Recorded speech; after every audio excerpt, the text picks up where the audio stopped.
There's nothing like HIV. There's no disease, no infectious disease that essentially kills everyone who gets it. The fear factor's gone, and yet getting HIV infection is a problem for any individual. The fear should still remain because it's a virus that kills people. There is this sense of complacency that it's better, and it isn't better. And all these people, these 40+ million people living with the virus, they will die of AIDS.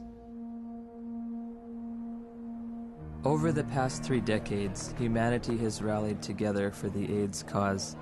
People from all walks of life have united across all social and economic boundaries, joining hand in hand for one common purpose: to end AIDS. And I want you to say the name of the person you're walking for. I'm walking for Robert Johnson. I'm walking for Rock Hudson. I'm walking for everybody that isn't here to walk for themselves.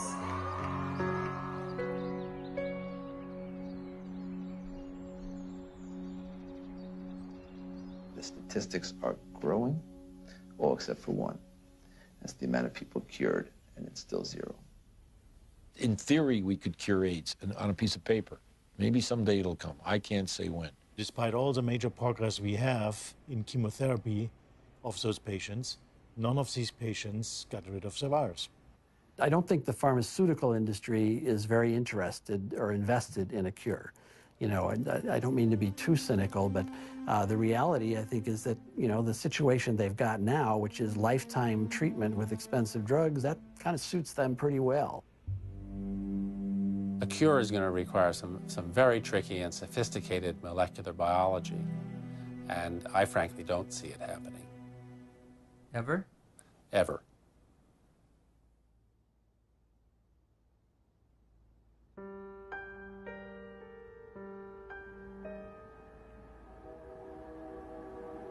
I was born in 1980, a year before AIDS exploded onto the public consciousness. I grew up beneath its shadow like a child raised under the threat of the mushroom cloud. You might say I am a member of the first HIV/AIDS generation. I've never known a world without it. This film is an account of my journey through the shifting sand surrounding HIV/AIDS. AIDS has been front-page news for nearly 30 years. Yet how much do any of us really know about HIV and AIDS?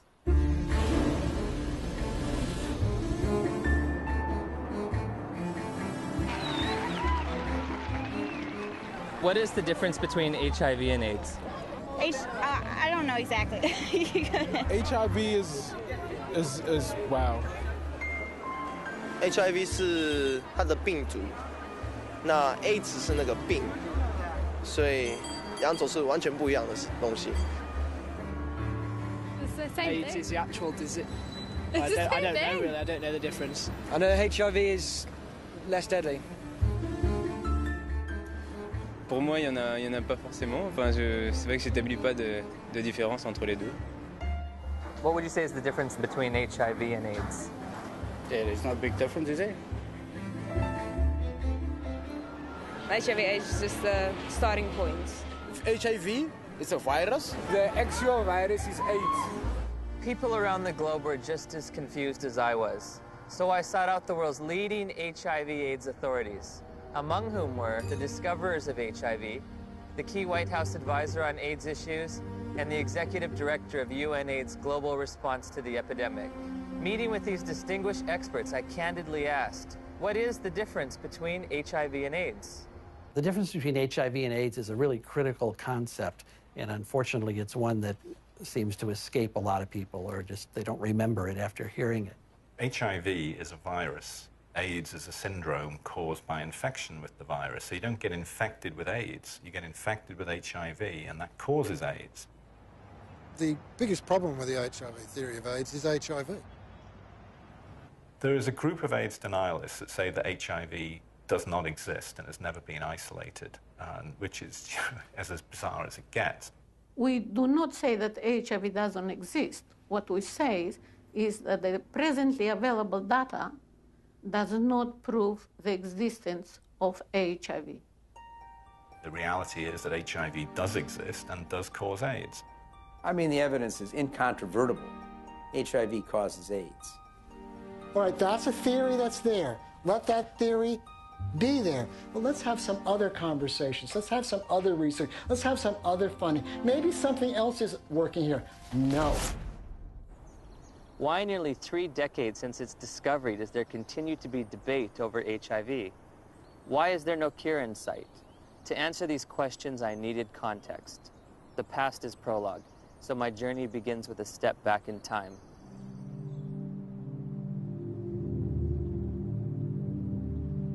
The National Center for Disease Control is reporting more cases of 2 rare and deadly diseases found in homosexual men. There is no apparent explanation for the outbreak.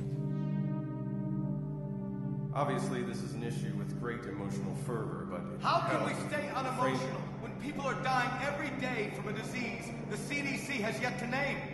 For crying out loud, if the CDC won't name it, at least demand the press stop calling it GRID. Well, unfortunately, I have to take credit for coining the term GRID, which stood for gay-related immune deficiency. We were seeing a cluster of gay men who were suddenly critically ill of pneumocystis pneumonia, which was the indicator disease of something new, and reported our findings to the CDC.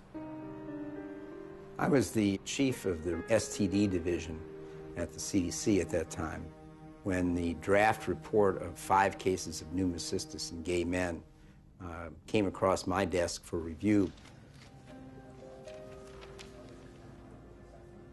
Shortly afterward, cases of a very rare cancer called Kaposi sarcoma were diagnosed in young gay men. My first reaction was, this is an extraordinarily important finding.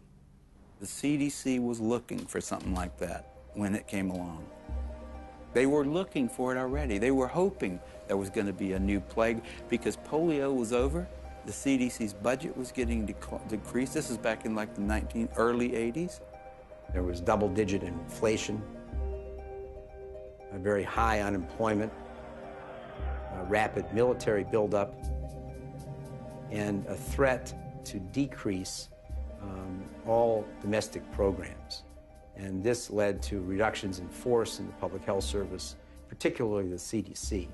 The Center of Disease Control, CDC, in Atlanta was under threat for reduction and even theoretically for closure.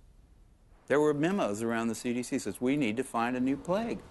For them to justify their expenses and their existence and make their careers, they have to find infectious diseases. We need to find something that'll scare the American people so they will only give us more money. Once people recognized that this was likely caused by a virus, the media attention went from no news coverage to the most covered news story in history. People went from neglecting it to fear and panic. Maybe I can get it. All of a sudden, AIDS was a very fundable project, and I suppose the psychology they worked on was the fact that they thought, well, in Congress, essentially this is white, straight, heterosexual men who are the congressmen, and if they feel they can't fuck around without being worried about AIDS, they're going to let the dollars out. And it worked. Suddenly there was a lot of money available for anybody who wanted to study HIV. And nobody ever looked back and said, why do we want to study HIV? Bob Gallo said on television, causes AIDS. The evidence shows that this disease is not merely confined to the gay community. I motion to call the disease acquired immune deficiency syndrome, AIDS. In 1982, Dr. Harry Haverkos was one of the Centers for Disease Control's epidemiologists tasked with defining AIDS. AIDS refers to a syndrome, and its definition changes periodically.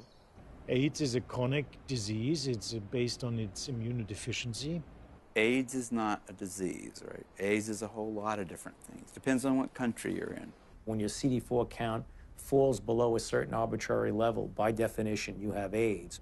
You know, when someone's count goes down and then goes back up again, it's, politically they may still have AIDS. Medically, I don't think they do. If you develop any of a number of opportunistic infections or diseases, that puts you in the category of AIDS.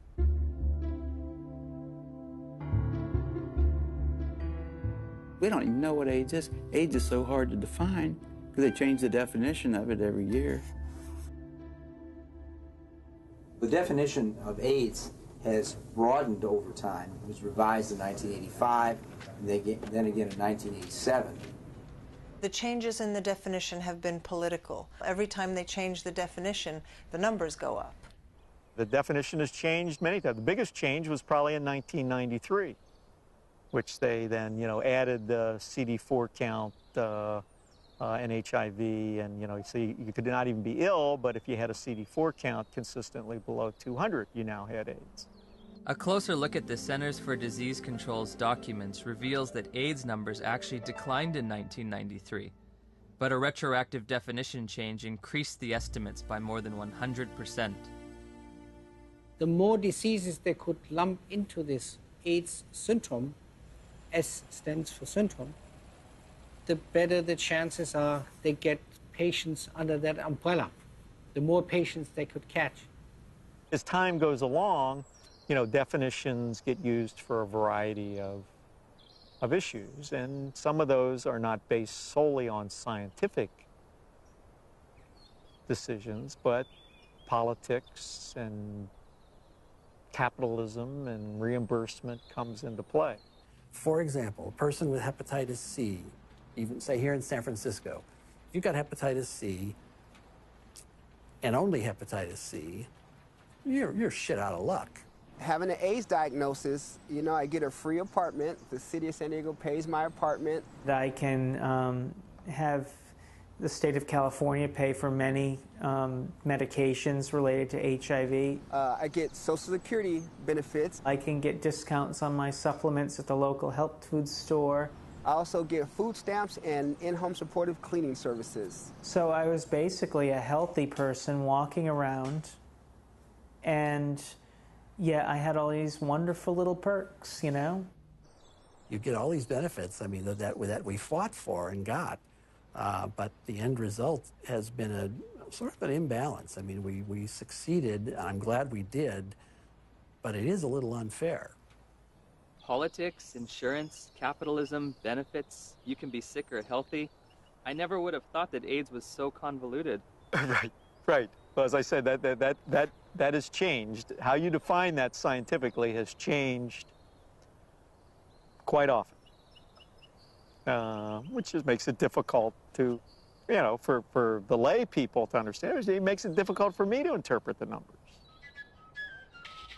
Africa is purported to have the highest incidence of AIDS cases on the planet. So I trekked to South Africa to witness firsthand the impact of AIDS on that troubled continent. Around 10 million of South Africa's 48 million people have been reported to have AIDS. It's only a 10-minute drive from Cape Town's pristine modern airport to the squalor of neighborhoods said to be ravaged by AIDS. All the facts on HIV and AIDS with Griselda on Metro FM Talk. It's World AIDS Day. There are functions, there are gatherings. The international theme is Stop AIDS, Stop HIV and AIDS. Keep the promise. So many years later, we keep saying the same things, HIV, HIV, HIV. And yet, each time I hear words like HIV and AIDS, I just want to pull my hair out. I'm just so fatigued about how we've packaged the messaging. All we talk about is AIDS. It's a sex virus. You have to use condoms or you die. It's a sick and sad message. People can't think outside AIDS anymore, and it's just a shocking, sad reality. The first AIDS meeting on the continent of Africa was in 1985 in Bangui. We were there with a few people who had experience on AIDS in Africa. And one of our problems was, how can you diagnose AIDS in Africa in the absence of very sophisticated laboratory support?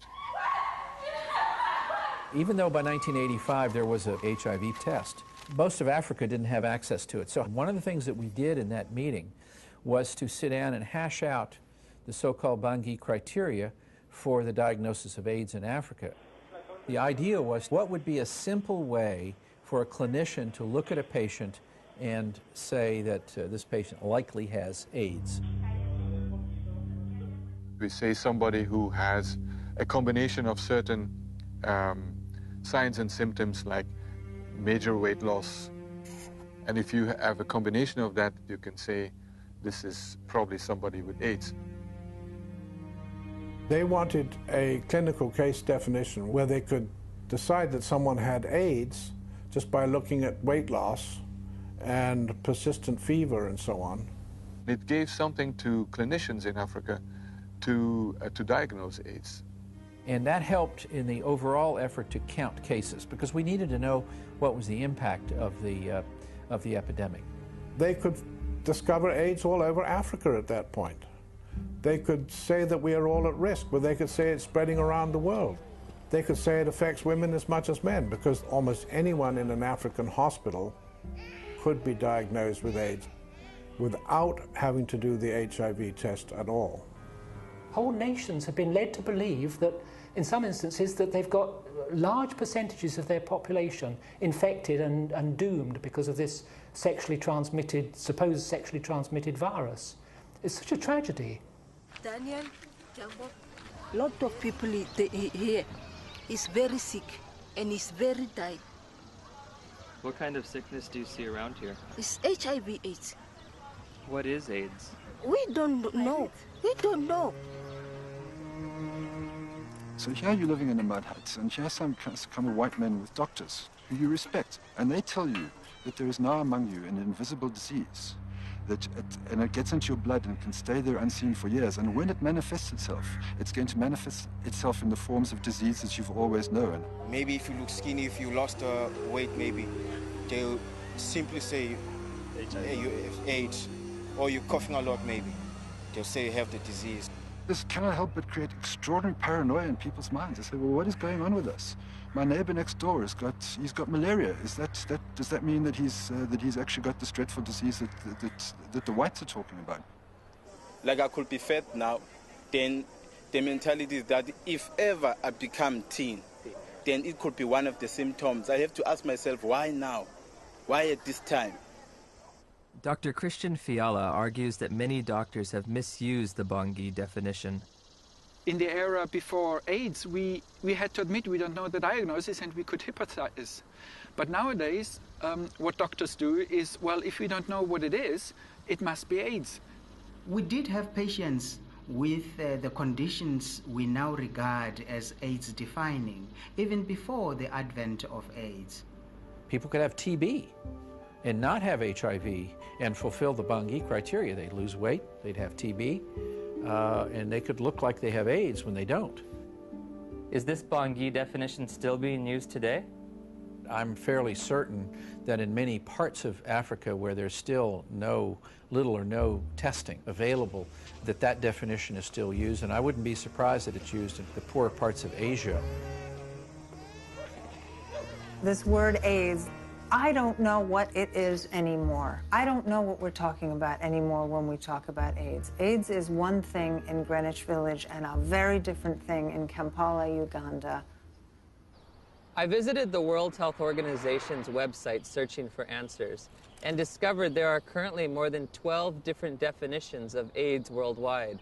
So I turned to Dr. James Chin, former head of the WHO's Global HIV Statistics Unit, for an explanation. In some countries, they felt they were a little more sophisticated than in others.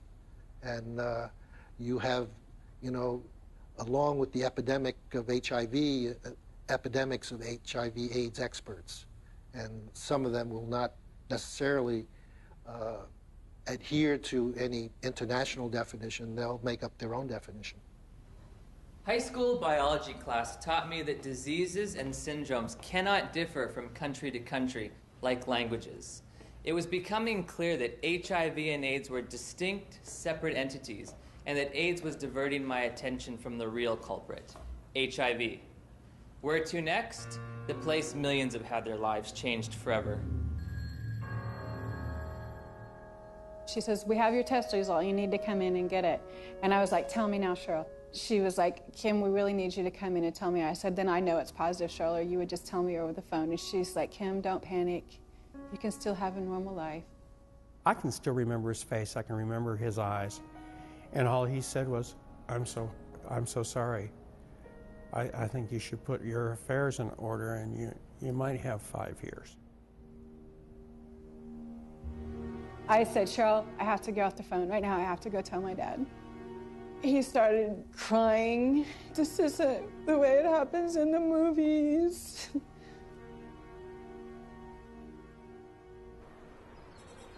It's 7 a.m. here in Johannesburg, South Africa, and I'm a little nervous because I'm about to go in for my first HIV test. Have you ever gone in for an HIV test? No. No. No. No. No.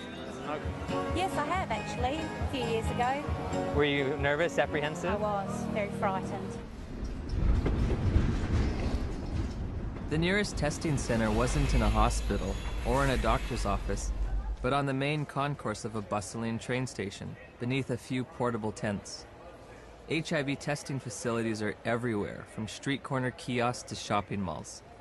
I'll be tested with a rapid test, which looks for antibodies to HIV. So, have you ever tested for HIV before? No. Except no. Never. It's the first time. First time. Wow. Is this your questionnaire? Yes. Okay. These tests claim to be HIV tests. I'm going to read from a section that says limitations of the test. The specificity of the Reveal Rapid HIV Antibody Test for blood specimens in low-risk populations has not been evaluated.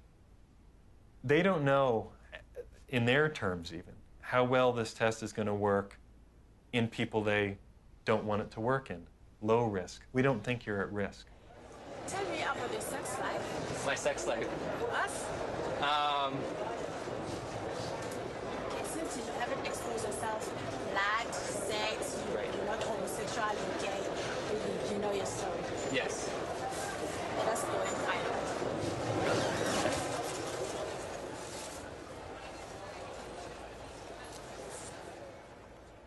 In 1990, we flew to Romania to adopt a baby. We found Lindsay, and she was only 2 weeks old. I can still remember that feeling, just holding Lindsay for the first time, thinking, now my dream is going to come true. I'll have one of those children. Before we left Romania, we had to make sure that she didn't have HIV. We had to find a doctor, and he did the test, and it came back negative. We flew home just after Christmas, 1990, and thought we had it made. So I'm going to do a test which comprises of 2 test kits. These 2 test kits are from 2 different countries. Why you are putting them being 2, you want them to confirm each other. Can they be 2 different outcomes? Then this one is a determiner which is going to give us the final results. Can I just ask you something, as someone who's a little nervous? Okay. It seems like if this is positive and this is negative, my life hangs in the balance on whatever this one is. Yes. But how do we know that this one's accurate when both of these were inaccurate? This one has been tested to be the one that is going to take out the results that are correct. Oh, so this one is more accurate than these 2? Yes, according to what we have learned. So why don't we just use the more accurate one to begin with? Well, you know what? What if now the more accurate one has a discrepancy? How are you going to find out? I don't know. Rapid tests in Germany, it's not allowed for standard diagnostics. May I ask why? How come you don't use rapid tests for standard diagnostics? Several professional organizations who decide as an expert committee on guidelines how to do things. None of these responsible societies recommend it for scientific reasons. We always say to our clients, even if you have tested here, you can go to other centers and go and test and verify our test. You cannot say we're 100% because you find clients going from area to area doing tests. And they come with stories that I was negative at a certain area, I'm positive with you. How do they decide whether they're positive or negative? We cannot tell because we are using a rapid test. It occurred to me that perhaps the HIV epidemic is reported to be so widespread in South Africa and other poor nations simply because they use these inaccurate tests. There's the saying that if you knew how what sausages are made of, most people would hesitate to sort of eat them because they wouldn't like what's in it. And if you knew how HIV/AIDS numbers are cooked or made up, you would use them with extreme caution. I decided to investigate HIV testing protocols used throughout the developed world. When we're testing people for HIV, the first thing we do is a screening test, and it's usually a test called the ELISA. But there are also now available rapid assays that can be used as screening methods. Because they're faster. And we all know faster and cheaper is more efficient. If an ELISA is positive, it does not mean that the patient is HIV positive. That's a problem. If we're using antibodies as a screening test to tell who's infected or not, very occasionally you can get false positives. So screening tests by themselves should not be used as a definitive measure of infection. That's why we use a screening test to pick up all the cases, but we use a confirmatory test to eliminate any false positives. Take it easy. I'll pierce at the side. It should be emphasized that most of the developing world uses only screening tests to confirm an HIV diagnosis. There are no confirmatory tests. Time now is 25 past. At 22, the results will be out, which is going to be 15 minutes. 9 days after returning home, Steve and Cheryl's pediatrician ran a battery of tests on Lindsay, including an HIV test, even though Lindsay had tested negative for the virus in Romania.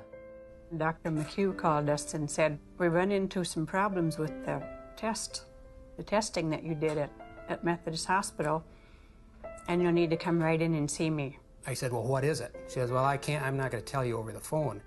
I said, I need to know exactly what this is. He said, we got bad news that she tests positive. And he said she'll have a 20% chance of living to age 2. That was just a shock. Just a shock after all this joy and happiness. We finally found our daughter, and I'm dancing around Romania, and now I come home, and it's like somebody could just stab me.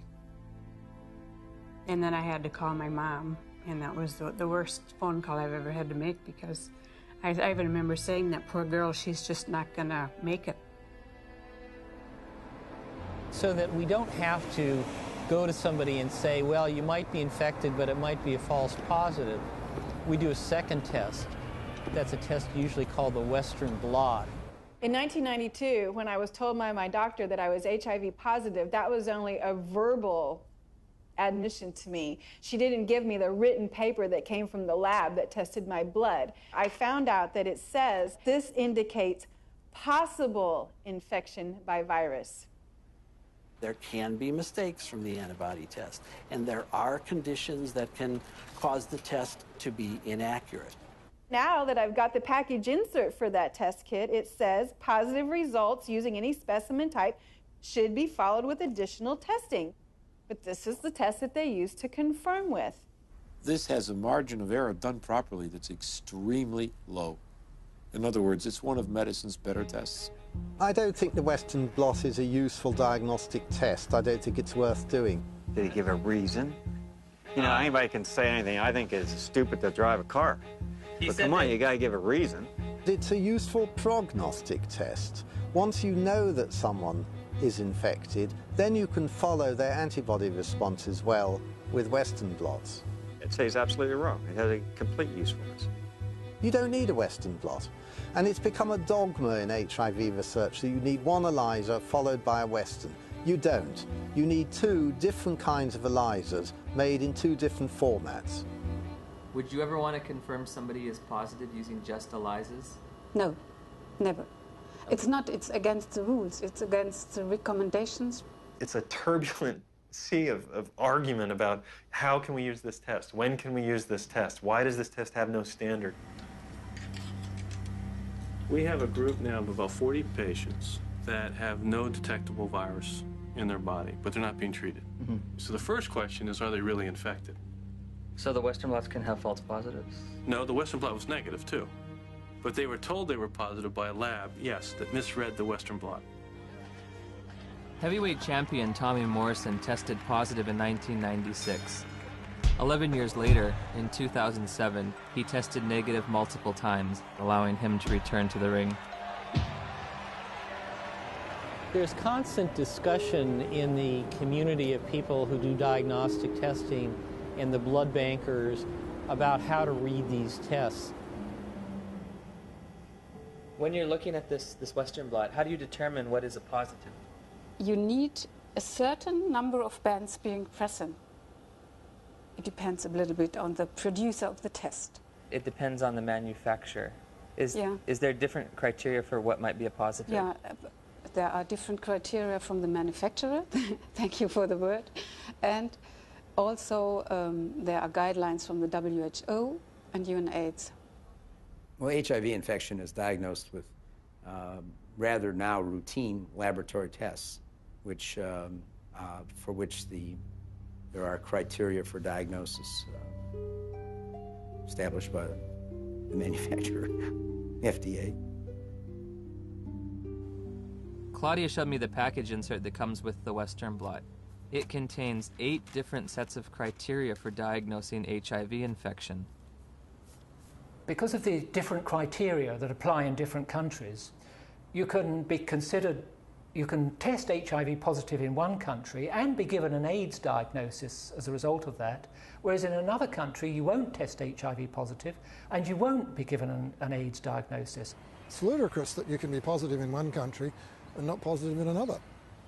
Theoretically, I could be diagnosed with AIDS in the United States, but if I take 3 steps to my right, I wouldn't be diagnosed with AIDS, or I would lose my AIDS diagnosis when I crossed the border.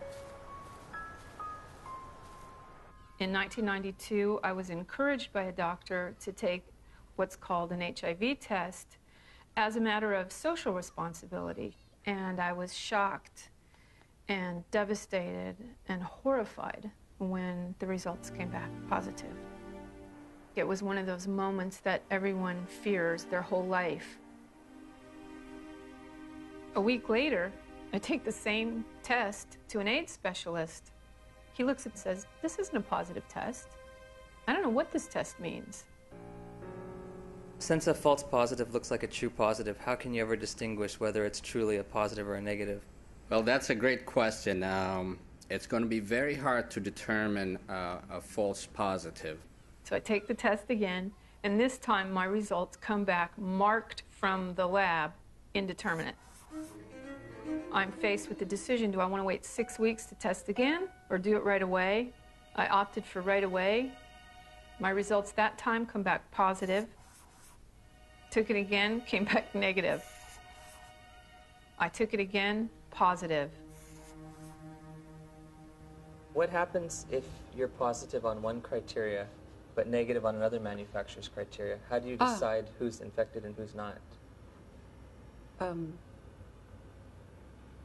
You will use the most sensitive criterion. In late December of 2007, I read about new legislation passed in New Jersey calling for the mandatory testing of pregnant women or newborn infants should the mother's status be unknown. HIV mandatory testing, to me, is a no-brainer. I'm very much opposed to the concept of mandatory testing of any population because the tests are scientifically shown to be unreliable and inaccurate. You have no reason to fear this bill. And my hope is that eventually this will become a federal law so that every woman in this country would be tested. But HIV testing isn't an absolutely precise science. When I confronted my doctor about that, she said, we're way past Western blot now. We have the viral load test. But when you get the package insert for the viral load test, it says, if you test positive, you are considered confirmed infected with HIV. But at the bottom of the page, in fine print, it states a person should have additional testing. It does not allow you to tell a single person on this planet that they are HIV positive. And it's a scandal that this test continues to be used. So again, I'm asking, where's the test? Where's the test that can confirm a diagnosis of HIV infection? And I can't find one. I have the package insert from the manufacturer which they supplied me with. And under limitations of the test, it states that risk factors should be used in conjunction with the test. Has a person had sex? Have they used drugs? Have they had a blood transfusion? And then in conjunction with the test, not the test alone, but with the test, then you decide whether the person is positive or negative. Do the answers to these questions help aid in the diagnosis? Oh, of course they did. Really? They do. Now, if I tell you that the test you took was lousy and didn't mean a thing, does that make any difference for everybody to hear? It'd make a difference for me. Yeah, I know. How can we say that HIV is the cause of AIDS when we don't know, based on current tests, whether or not anybody diagnosed positive actually has HIV? President Thabo Mbeki will officially open the AIDS conference tonight. Delegates here are hoping he will finally separate himself from the AIDS denialists. We remain convinced of the need for us better to understand what would constitute a comprehensive response in a context such as ours, which is characterized by high levels of poverty and disease. As I listened and heard the whole story told about our own country, it seemed to me that we could not blame everything on a single virus. I thought this man must be an idiot. Everyone in Africa is dying of AIDS. I know this because I read the New York Times. It's beyond doubt. Rion Milan was hired by Rolling Stone to investigate and debunk President Mbeki's misguided ideas. Where to begin? The numbers. My very first action, I opened Johannesburg's Yellow Pages. I thought that I could illustrate this with a scene that began in a coffin factory in Johannesburg, where workers are working overtime trying to create caskets for these mountains of people who are dying of this condition. And I discover that in the midst of what UNAIDS says is a plague, is that half of the coffin factories in Johannesburg have gone bankrupt. In South Africa alone, it's about 1,000 people dying every day from AIDS. If you're an advocacy agency and you perceive low numbers to be bad, your bias may be to accept higher numbers even if they're not scientifically sound. I know Jim Chin quite well, and I was the chairman of the steering committee on epidemiology of the global program on AIDS in WHO when Jim Chin was in charge of epidemiologic estimates. And we could never get information how the WHO estimates were made then. So we were very critical in these days because we felt it was not based on enough evidence. It's possible that he didn't read the materials we sent him or he didn't understand them, but we did send information to anybody that wanted to know about the estimates because they were pretty transparent. In an attempt to get to the bottom of the statistics debate, I've come to Geneva, Switzerland to look at the World Health Organization's official numbers. And what we found, there are no numbers, only assumptions and estimates. How are the monies divvied out to states for AIDS prevention or AIDS treatment? How is government monies sent out to different states and communities? The more AIDS you have, the more money you get. Exactly. The AIDS partners have a vested interest in maximizing and squeezing the data to get the worst possible scenario that they can out of it, because the worse the situation is, the more compelling the fundraising claims are. When UNAIDS was created, about $250 million was spent on AIDS in poor countries. 10 years later, it's $10 billion. That's an unprecedented increase. Still not enough. When that was created, the first thing Peter Piot said was that UNAIDS is an advocacy agency, pure and simple. And this was my first objective when I came into this job, and that was put it on the political agenda. He divested himself of all of the program aspects and the scientific aspects of AIDS. This is not a scientific issue. This is a matter of politics. Except one unit. He kept sort of the numbers unit. we are really doing a major disservice to say it is not as bad as it looks like, because actually it is much worse. 1 month after my interview with Dr. Piot, the Indian government slashed their estimates by nearly 60%. Shortly thereafter, UNAIDS acknowledged they'd been overestimating global HIV statistics for more than a decade. They've painted themselves into a corner, and now their house of numbers is falling apart. America is leading the fight against disease, and I call on you to double our initial commitment to fighting HIV/AIDS by approving an additional $30 billion over the next 5 years.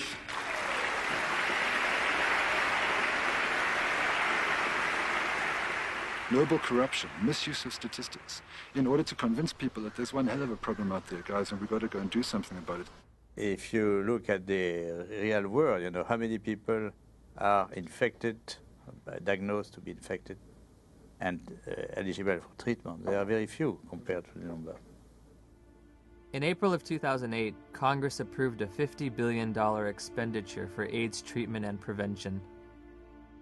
The vast majority of the world's population is not at any measurable risk of HIV infection.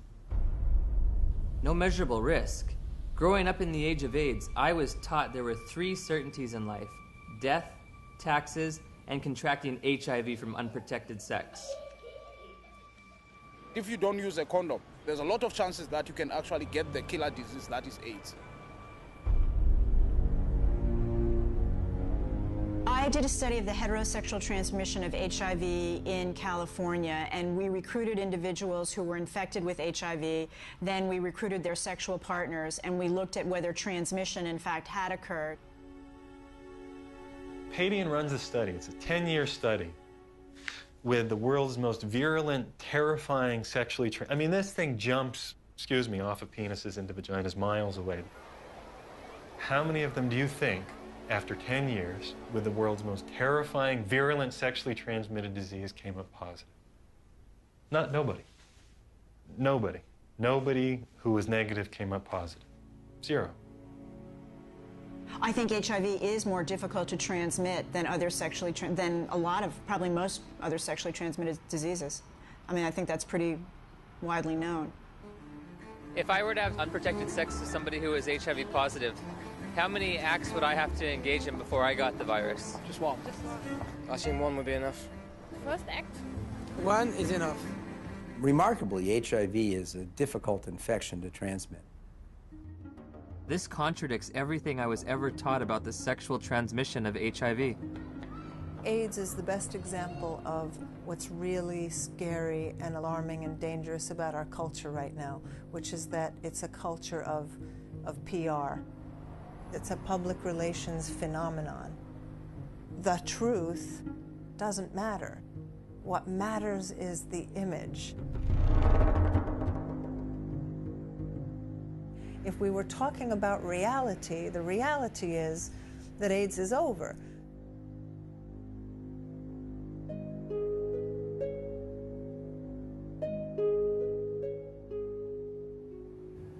Somebody decided in the early 80s that there's this infection called HIV. And upon deciding that, I don't think it was debated enough. In 1983, Dr. Luc Montagnier and his team of researchers identified what they thought might be the cause of AIDS. I really was excited because we knew it was a new type of virus, not shown before in men, and very likely to be the cause of AIDS. Of course, at that time, we didn't have the full proof of what's the cause of AIDS. That initial work was rapidly reinforced by additional virology and serology studies in Bob Gallo's lab in Washington. Gallo got pushed by the Reagan administration that wanted to do something on AIDS finally. They literally told us to just close CDC's lab down. We don't care about it. There's a bunch of gays, who gives a shit? I mean, that was really their whole story. So the whole thing that they rested their political response was, well, we discovered the virus. Good afternoon, ladies and gentlemen. The probable cause of AIDS has been found. Credit must go to our eminent Dr. Robert Gallo, who directed the research that produced this discovery. What was new that day is for the first time we were saying, that's the cause, I'm sure. It was a silly press conference. There was not evidence then that HIV was the cause of AIDS. It wasn't called HIV. There was certainly evidence that he didn't discover it. It was discovered in France. The conference was held before any of Robert Gallo's papers were published. Therefore, before any other scientist had a chance to review them and look at the evidence and see if he got it right or wrong. Gallo's philosophy was to have people to whom he would give the virus be in his own control, so that any information that came out of that would come through him, so that he got all the information. Indeed, often put his name on publications and would, quote, collaborate with them. But should you have any broader view other than his personal glory and your personal glory, this was not a scientific pursuit in any way. The U.S. Department of Health and Human Services decided from now on, we are only going to fund AIDS research that assumes that Robert Gallo's virus is the cause. I didn't think that HIV in 1984 was the cause of AIDS. That's why I did the study comparing gay men with Kaposi's and gay men with pneumocystis. I assumed there must be something else.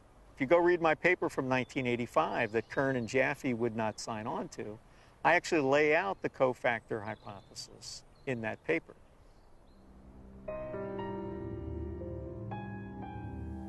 I'm a promoter of the role of cofactors in AIDS. Well, cofactors just says that the cause of a disease is by more than one factor. Just simply being infected with HIV is not going to do it. You need certain cofactors. Cofactors are not necessary. Dr. Fauci would say HIV causes AIDS without the need for anything else. That's kind of ridiculous. The data that indicate that any different type of infection like mycoplasma or something like that is a necessary cofactor, I believe those theories have been debunked. What the fuck does he mean? Sorry. What's it? Sorry, what does he mean that there are no cofactors? Where's he coming from? There's cofactors for everything. Cofactor implies something specific. And it really gets us off into tracks that are wandering. Gallo isn't gonna change his mind. But he's probably 70 years plus now. He's gonna remember things. Yeah, we all remember things that are good for us, and we forget the bad things. The cofactors are important to really understand how people get ill, why they get ill. What is asked of an AIDS journalist is to deny an existing reality, which is a strong, growing body of dissent on a scientific question. In August of '92, my dad had just read his latest National Review, and there was an article in there about Peter Duesberg, a maverick cell biologist. He said he didn't think HIV caused AIDS. To deny that this well-identified, well-characterized virus is linked with AIDS is, to my mind, just potty. He said, I can't replicate this in my office. I can't get this virus to do anything. We thought, oh my gosh, my dad is really daydreaming.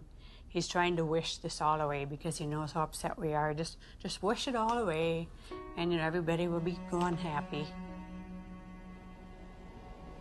If Fauci would say, here's $1 billion for alternative theories of AIDS, you wouldn't believe what's going to happen. A lot of HIV researchers overnight would start cofactors. The first year they would call them cofactors of HIV. And the next year, the co would be topped and HIV would be topped a year later. Peter is highly intelligent. He did excellent work. I mean, no wonder he got a full professorship in Berkeley and was nominated to the American Academy of Sciences. But I told him very frankly that he's killing people with his theories, and I still stick to that. They attack him, they attack his ideas, and they present some bogus way of refuting what his science has said that doesn't really refute it. Peter Duesberg? Yes. They are all prostitutes, most of them, my colleagues, to some degree, myself. You have to be a prostitute to get money for your research. You're trained a little bit to be a prostitute. But some go all the way. In light of all this scientific uncertainty, I asked Dr. Fauci for evidence linking HIV to immune deficiency disease.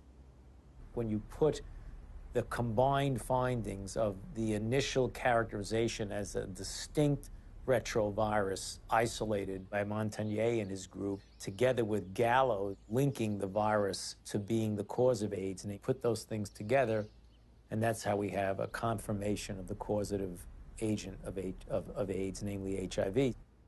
Still unclear about the evidence for HIV's existence, I decided the best way to verify it would be to actually see it. I asked Dr. Hans Gelderblum, a world-renowned electron microscopist, if he thought there was any reason to question Dr. Montagnier's published images. I've seen these publications, stamp-sized images. It's a nuisance. It's a nuisance. You do not really see much. When we saw that photo, we said, suggestive, but not convincing. Dr. Gallo, 1 year later, published photographs he claimed to be of HIV. Were his any better? These pictures were not so impressive. They were not much better than Montagnier's images. It's one thing to look like, and another thing is to be a virus. In 2002, I stumbled across an article by Valander Turner and Andrew McIntyre of the Perth Group in Australia, and it questions whether there's ever even been found a virus. I became consumed with researching this. I could read from morning till night every day, and every link to another link, and I would email to these people and say, where's the test? I want to know. Am I dying? Am I contagious? And they weren't even very kind. They were just like, read our articles again. How many times do we have to tell you there's no test? It is crucial to understand that an AIDS diagnosis is forever. It cannot be reversed or alleviated. The stigma attached to people knowing that you have it and are living with it is worse than actually living with it. I can't think of anybody who's ever been evicted from their apartment because they had breast cancer or because they had cerebral palsy. I did a campaign to address stigma. The message is that if anyone is infected, we are all affected. Some have it medically, some have it socially, some have it culturally. And at the end of the day, if it exists anywhere, it exists everywhere. We don't all have AIDS. And once you start bullshitting, it's a problem. You know, we don't all have AIDS. We all have to be sympathetic to AIDS. And yes, there's all kinds of people who get HIV infection. But you know, we don't need to make, in my view, non-truths, you know, or just to have a slogan or a symbol. We all have AIDS. No, we don't all have AIDS. But my message is you do have it, whether you want to accept it or not. Are you medically susceptible? Maybe not. But are you socially vulnerable? Yes. In June of 2007, the BBC featured a news story which began, HIV infection theory challenged. Living cells are complicated, and how they work inside the body is even more complicated. So there's still a lot of debate as to how exactly HIV causes AIDS. In March of 2008, the Washington Post went on to state that multiple surprises have reminded researchers how much they still don't know about HIV's biology. HIV has got to get inside the circulation of the body, and it does that in ways that are not completely understood. The prime target for HIV is a T cell population called CD4 helper T cells. The way that the virus gets into the target cell, it fuses its membrane to the membrane of the cell. I don't understand the fusion process. I don't think anybody completely understands it. We have a relatively poor understanding of how viral proteins interact with proteins in the cell. How come our antibodies aren't able to keep HIV in check? It's an excellent question. That's one of the great stumbling blocks. They can't prove that HIV is the cause of AIDS, okay? They cannot prove that HIV is the cause of the collapse of the immune system, no matter how many scientific journals says it is. When you go to the basic research, it doesn't prove it. We are almost convinced that there is other factors that are involved in the loss of CD4 cells, and we don't know yet all the mechanism. How HIV depletes the T cells so an individual advances to AIDS is probably due to multifactorial elements. One is it will kill the cell eventually that it infects. HIV does not necessarily kill the cells it infects.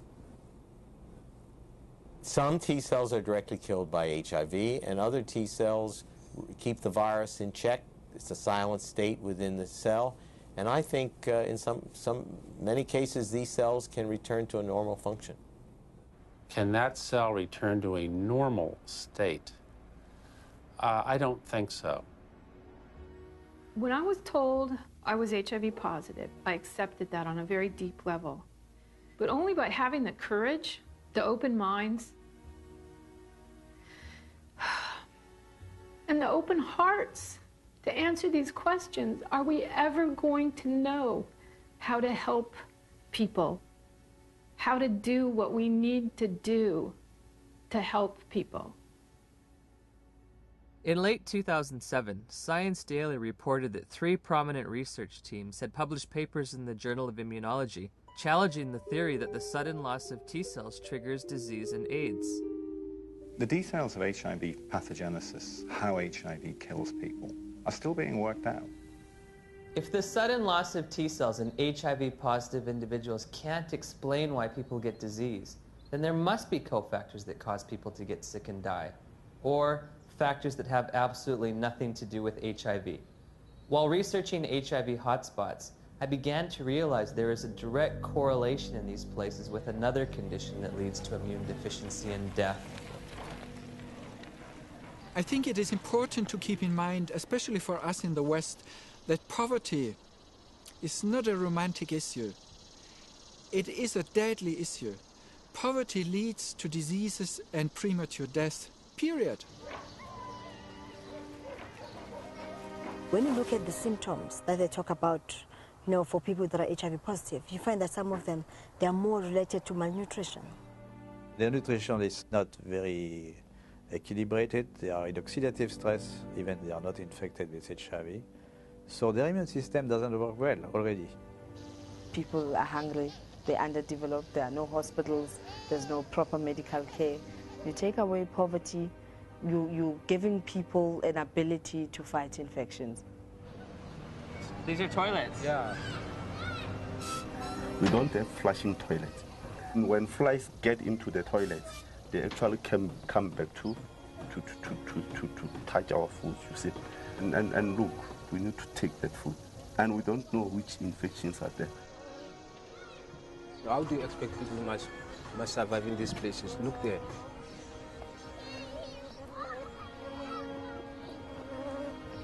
How many white people they are staying in this house like this one? In Cape Town it's different. You go to suburbs, you see the suburbs is different from our places. Why have we done nothing for African people, just like give them clean water so they don't die in infancy of diarrheal disease and stuff like this? All we care about is HIV, AIDS. Well, question, well, there's money in it. There has to be, other dynamic working to lead public interest to the African situation and ignore clean water, sanitation, malaria. I mean, things that kill people. This is the beginning of a war. It is a war to reclaim our health. In 2008, USA Today published a news story that stated, if we look at the data objectively, we are spending too much on AIDS. About $10 billion a year is spent on AIDS, while 2 billion people live with no sanitation. 1 billion lack access to clean water. And malnutrition kills someone every 10 seconds. These factors enable diseases to thrive and severely weaken the immune system of those living in such squalor. If we were to take all that money and put it towards developing poor countries, God would be so proud of us, indeed, because we would have taken away the major challenge that's facing humankind, and that is people dying in silence. It's slow, painful deaths from being scared of something that was just packaged as AIDS. Could it be that the real epidemic is extreme poverty, not HIV? On the other hand, HIV allegedly occurs in the United States as well. So I looked for alternative causes of immunodeficiency in this wealthiest of nations. There are other ways you could produce a condition that looks like AIDS, but they too will be some source that causes a severe defect in the immune response. 19 million Americans now, 19 million are taking illicit drugs every day. But we don't talk about this. This is politically incorrect. There have been a number of theories as to what the origin of HIV/AIDS is. One of them was a theory that certainly turned out to be completely incorrect, that it's a lifestyle phenomenon. There's a large epidemic of STDs in general in the late 70s, and particularly in gay men. In San Francisco, New York, Los Angeles were meccas of the new lifestyle, which came from the liberation in the post-Stonewall era. The more partners you could have, the more you were striking a blow for gay lib. I remember talking to one of the people who was at the forefront of that lifestyle. It very much felt like if he did have another bout of syphilis or gonorrhea, whatever it might be, that it was like a notch, a victory notched up for his right to exist as a gay man. I went on a vacation to Los Angeles, and it wasn't that wild, but one night I went to a bathhouse. I came home with, get this, at the same time, syphilis, gonorrhea, and 2 forms of parasites. I have no views about that, you know, in a judgmental kind of sense, but certainly from a public health point of view, that's kind of a prescription for disaster, because AIDS first occurred in these men who were not healthy for reasons that were obvious to everyone. You're talking thousands of partners, sometimes hundreds, per month, lots of antibiotic use, lots of drug use, and the result were people were getting pretty sick. There's a drug called amyl nitrate that was developed in the 1850s and 60s. Came in ampules, and they became known as poppers because you'd pop them when you open these ampules up to sniff them when you had coronary artery disease. The first AIDS cases, for example, that Mike Gottlieb reported were all 5 gay men. They were young. They all used poppers. Poppers, something you walk around huffing all night. I mean, it says flammable, fatal if swallowed on the side of the bottle. They're walking around huffing it all night long. Why? Gives you a great rush. Poppers was a sex drug. They were in every gay bathhouse, every bar, every porno bookstore across the nation. Poppers were visible on the dance floor in the discos. At the end of an evening, the bartender would announce last call for alcohol, last call for poppers. It was like a mad, wonderful kind of a dance that was being done. But if you think that can happen forever, you're wrong. Whether or not HIV exists, whether its role in a weakened immune system is almost irrelevant when you compare it to what was going on at that time. The lifestyle explanation proved politically unacceptable, but the virus explanation proved very, very acceptable to many different parties. Pneumocystis pneumonia and Kaposi's sarcoma were the hallmark diseases for AIDS in the early years. To go back and deconstruct it and say, what exactly did cause pneumocystis carinea? I remember the first patient that I ever saw, my resident brought me to see a young gay man with pneumocystis pneumonia.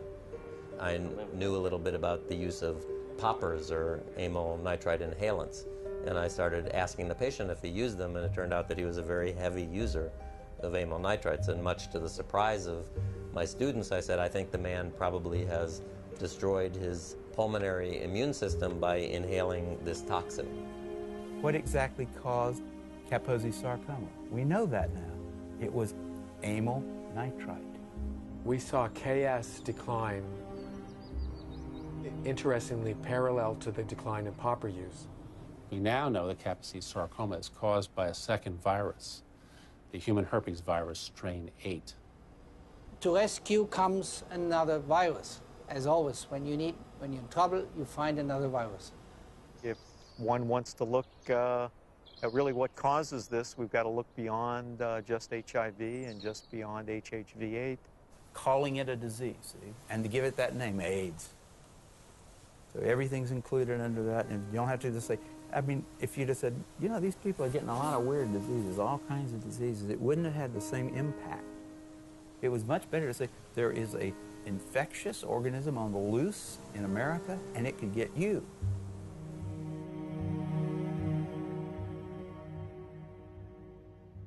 I had interviewed the world's leading HIV experts and discovered that the two benchmark diseases of AIDS have alternate explanations. Once again, I turned to Dr. Gelderblum, seeking proof of HIV's existence in the most recent images available. Here, you do not see anything about the details, but I would say it's probably a virus. These are HIV here? Yeah. Oh, so are these HIV too? Yeah, yeah. Everything's Probably. Probably. Yeah. What can I tell you? You know, I mean, it exists. Gallo said he had all these viruses, and it was a lie. I think HIV totally has turned out not to be the cause of AIDS. HIV has turned out not to be. Gelderblum's images, said to come from isolated HIV cultures, provided no proof for HIV's existence. So I asked Nobel laureate Dr. David Baltimore and Dr. Robin Weiss how they would isolate and photograph this elusive virus. Well, didn't Dr. Gallo do that? I mean, he actually isolated it, so... Yeah. I mean, why should I do all of this? This is all textbook stuff you're asking me. I'm not quite sure what's behind your question about isolation. I don't want to be your textbook, you know? Okay. I got other things to do. They're embarrassed. The scientists have been embarrassed about this. They know that it's flawed. In 1987, the CDC made two mind-boggling changes in the definition of AIDS, which are in effect today. You can be diagnosed with AIDS without ever having an HIV test. In 1987, I had a lesion on my arm, and it was KS, Kaposi sarcoma. A doctor diagnosed you with AIDS without an HIV test? Yeah. You can be diagnosed with AIDS if you've tested negative for HIV. Alvin Friedman Keene found 16 patients with Kaposi sarcoma among gay men in New York City in the 80s. They did not have HIV infection. Yet they had AIDS by our definition, right? In a World Health Organization publication, Dr. Chin writes, "It should be emphasized that the surveillance definitions for AIDS were not intended to be reliable indicators of HIV infection." If you have thousands of documented cases of AIDS without HIV, how can HIV cause AIDS? Why do you believe that HIV does cause AIDS? Because that's all the information that I've been given. Because we've never been taught anything different. We have read it, heard it. Because that's what the scientific community has told us. Scientists are supposed to observe, experiment, and reason from what they observe. They're not supposed to grab hold of an idea and cling to it and adjust everything else in their perceptions to fit that idea. I think an HIV positive test means that your life is forever changed. You have a whole new battery of things to consider for yourself. What does it mean to me? It's very hard to find anyone who supports you when you say, I don't think I'm going to die of HIV or AIDS. The typical model of HIV equals AIDS equals death. How invested am I going to be in that model? Everyone who's infected with HIV would like to deny it. I mean, it's a bad prognosis. It means you're going to take drugs for the rest of your life, et cetera, et cetera. So there's people who want to say, I'm one of the people who tested positive, but I'm not going to get the disease. Do I start treatment? Treatment meaning the antiviral drugs, if ever? We started taking Lindsay to a doctor at the Children's Medical Clinic. She gave us a prescription for retrovir syrup, which is AZT. It was so important for us to get something to help our baby that we sat on the floor in the pharmacy and gave her first dose. Shortly after Lindsay began AZT treatment, side effects began to emerge. Her eating habits changed quite a bit. She didn't eat well. She was hard to handle at the table. And then the leg cramps started. Once that started, it got progressively worse. She would just grab him and go, "Oh," you know, screaming in the middle of the night. Just like it was it wasn't an ache, it was like, must have been sharp pains. It's just made you feel sick to your stomach. Any drug active on HIV will be toxic because it's not 100% specific on the HIV enzymes. When we switched over to the university, then the dosage of AZT went up, and that's where she started flattening out on her growth chart. The doctors would try to put a positive spin on how well she was progressing. It was mainly in the T cells that weren't always a positive situation. Yeah, the T cell count would go down, and then the doctors would say, "Well, maybe we better raise that AZT dosage, get that T cell count back up." We were going, I think it's kind of making her sick because she doesn't want to eat. She's having leg cramps. And they'd say, well, it's the HIV, and that's what it does. It's all part of the package. The treatment causes a very similar condition we would expect from an AIDS patient. That's why nobody noticed that there was something wrong with the treatment. I remember in 1992, after I first tested positive, I became involved in an organization called Women at Risk. There were 11 of us at the time on the board and involved in the group. All of us except 3 were on the medications. In the year and a half that I was involved with Women at Risk, every single woman in that organization on the drugs died. Every single one, except the 3 of us who weren't taking them.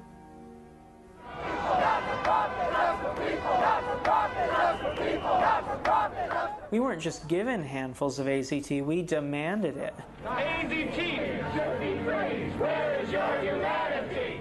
We considered the FDA not giving us these things as being anti-gay instead of being responsible. And so we went and we lobbied and we pushed for all these things, and we didn't think clearly about what it was we were asking for. It's like that saying, be careful what you ask for, it may come to pass.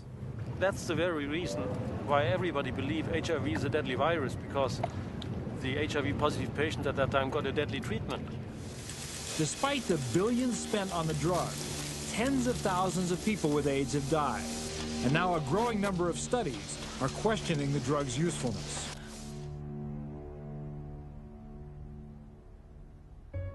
We just decided between ourselves in November to write to Peter Duisberg and say, sorry to bother you. Are you for real? And if Lindsay were your daughter, what would you do? On November 11th, we got a big package, and he said, you must take your daughter off AZT immediately or she will die from it like Kimberly Begalis. That is AIDS by prescription. You get immunodeficiency and you die from the tox. That is AIDS by prescription. When AZT became widely available in 1985 and 1986, I cautioned my patients not to jump on the bandwagon and start being treated. I didn't want to see my community poisoned by an ineffective therapy. I think in retrospect, the dose that we started with AZT was a dangerous and poorly tolerated dose. Nobody wants to realize what was the real effect of this overtreatment. That means that we killed a whole generation of AIDS patients.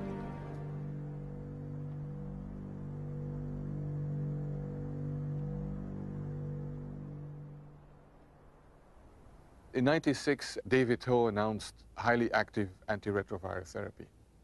Also known as the cocktail, because the treatment combined the newly developed protease inhibitors with older HIV drugs, such as the chemotherapy drug AZT. That was a revolution. What was an 100% fatal illness now could be treated. The AIDS medication today is not that toxic than it was in the early days. And it's a potent drug regime. That means it kills almost everything. I play around with treatment interruption because I think the drugs are toxic. And if I do the drugs continuously without interruption, I think that they'll have a cumulative damage. In the years that we've been using the cocktail, we've found that there are lots of side effects. In South Africa, I spoke to a couple of pharmacists specializing in HIV treatment.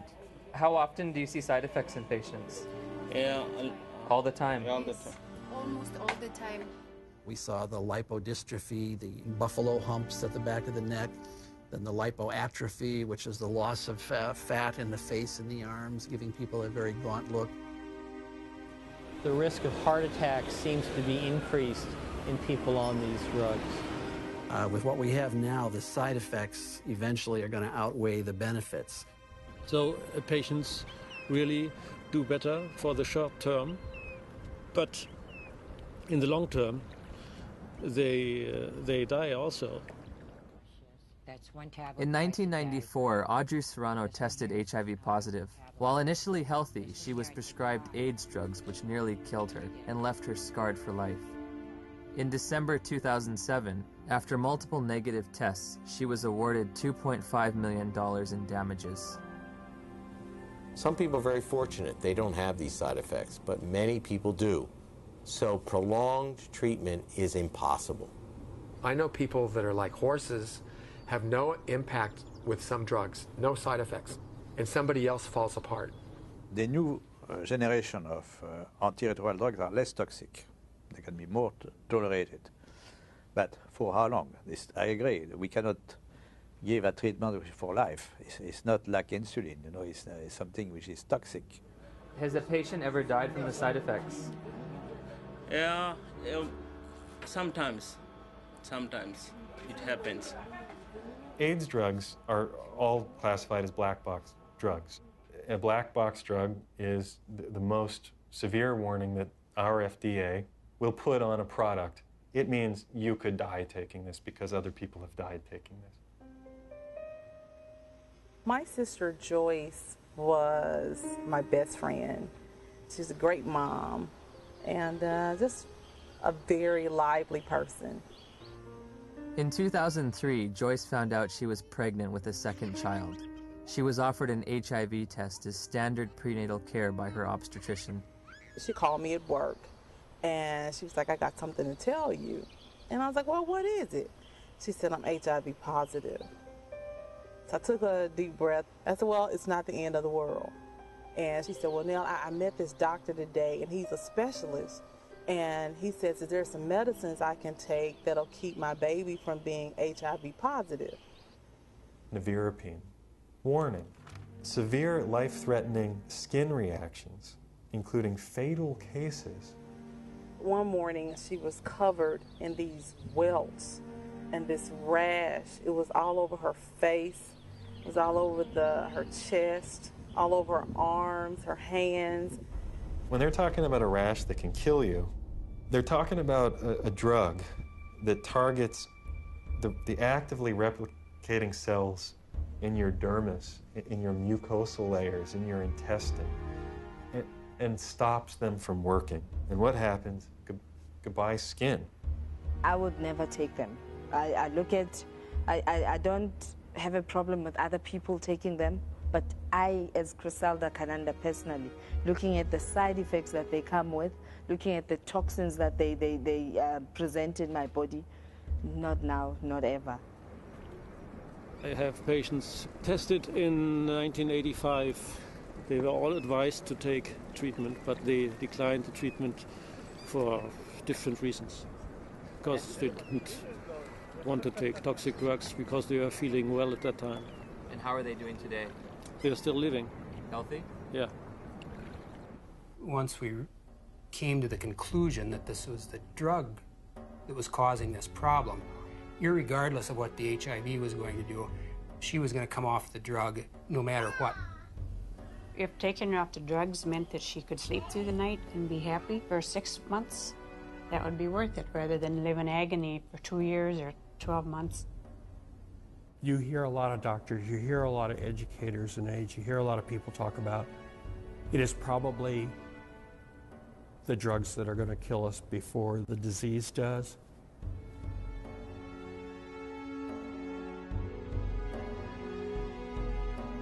What are the drugs doing to the bodies? They're putting the bodies into coffins. Before my sister started taking the drugs, she was healthy. After she started the drugs, she developed an allergic reaction, which made her look like a patient with full-blown AIDS. She was admitted to the hospital. She continued to spiral down. And within 37 days from her first date of taking the medicine, she was gone. When news of Joyce's death reached the NIH, emails were exchanged between the director of the AIDS division and an ethics and safety officer. Ed, there was fulminant liver failure resulting in the death on this trial last week. Ouch. Not much we can do about dumb docs. They're cynical enough to introduce drugs that they know will have toxic effects and will carry a certain mortality, and they know that the life of the drug before this mortality becomes too obvious to ignore is, say, 2 or 3 years, and they work out what the sales are going to be in those 2 or 3 years, and then they know they're going to have to reduce the dose. Joyce has 2 sons. Jamal he's in his senior year of high school this year. Sterling will be 4 years old. And in my mind, they were robbed of their mother.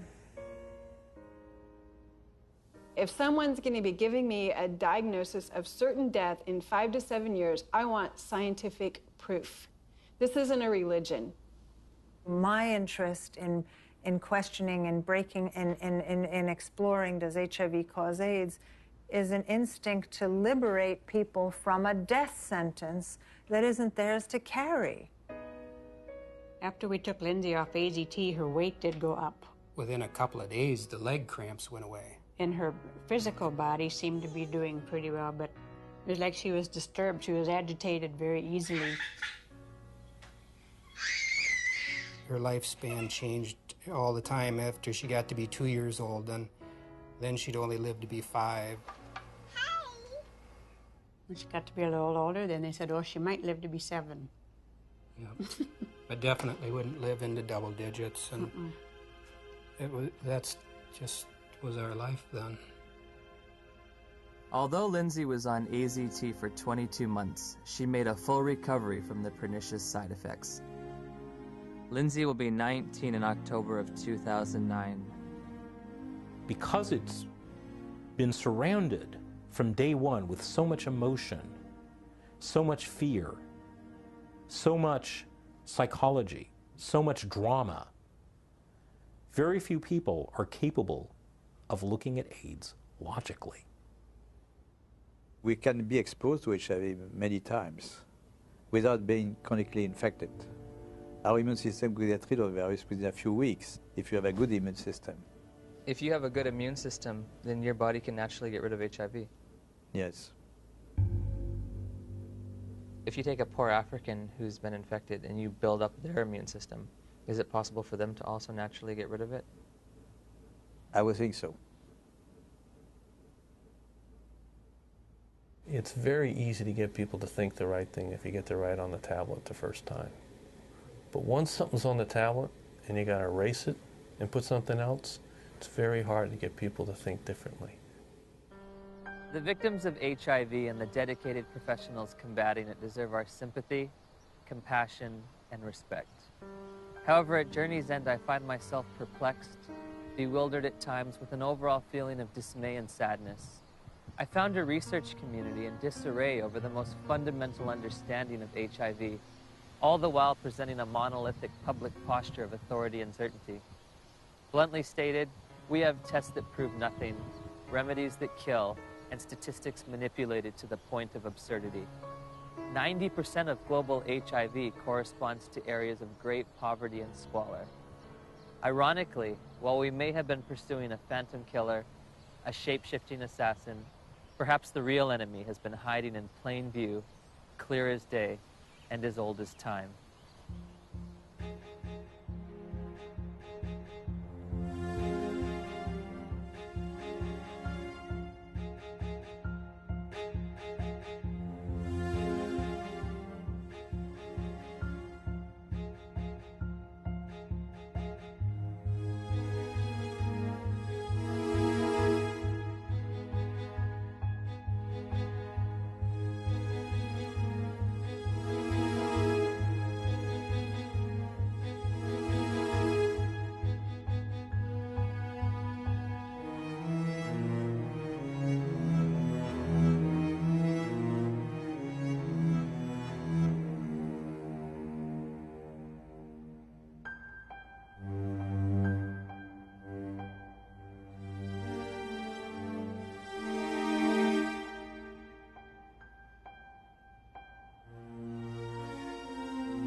We can be exposed to HIV many times without being chronically infected.